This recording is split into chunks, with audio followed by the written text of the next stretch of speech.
Search and rescue teams are attempting to reach survivors of a second severe earthquake in Nepal just weeks after an earlier severe seismic movement killed thousands in the mountainous nation. Powerful aftershocks have hit the ravaged nation, measuring at magnitudes of 5.6, 5.4 and 6.3. At least 65 people have been killed in Nepal from the second major quake, according to Nepali Home Ministry spokesman Laxmi Prasad Dhakal, who put the number of injured at 1926. At least 17 more were killed across the border in India, according to officials, while Chinese state media said at least one person was killed in Tibet. 3 landslides have also been reported in the Sindh-Hupal-Chowk region, with 12 injured. The quake was felt in India and Afghanistan.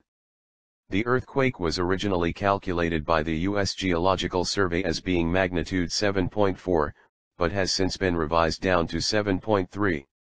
Residents of the capital Kathmandu ran out of their houses after the quake struck at 12:35 p.m. local time, more than 2 weeks after a 7.8 magnitude quake which killed more than 8,000 people.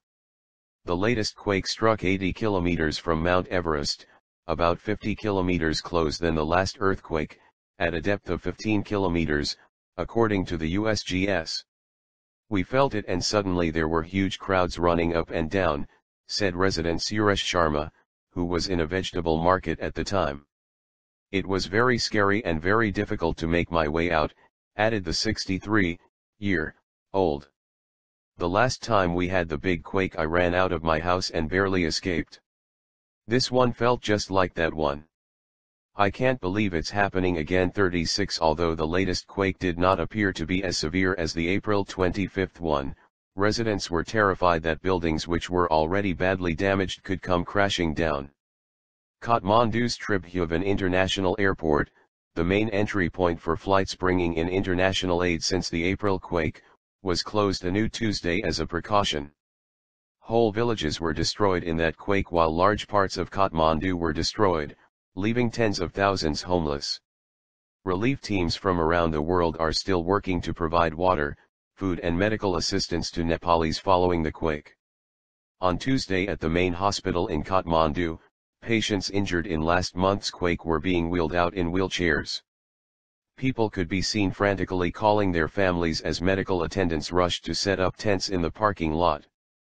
The capital was filled with the sound of car horns as desperate residents rushed to get back home to check on loved ones. Pramita Tamrakar, who had only just reopened her family's furniture store, said she had rushed out onto the street after grabbing her 8-year-old son and 12-year-old daughter. We thought the tremors had ceased, so we thought we would start work again, she told AFP. I don't understand what is going on. I saw in the news the day before yesterday that the risk was lower, it wouldn't happen again, and today we had a big one. I am very scared. My children are also very scared.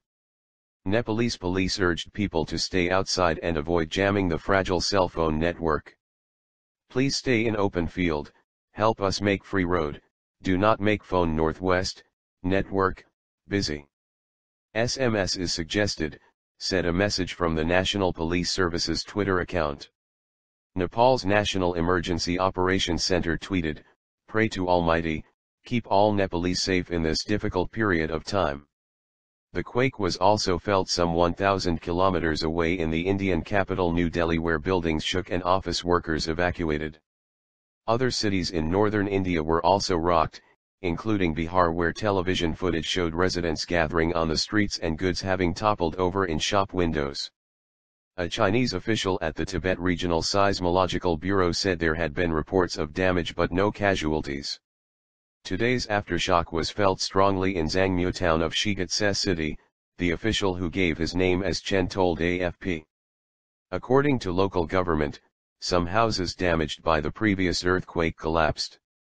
Since residents were transferred to safe areas last time and are still living in tents, no casualties have been reported so far. While nearly all of those killed by the April 25 quake were in Nepal, around 100 victims also died in India and China.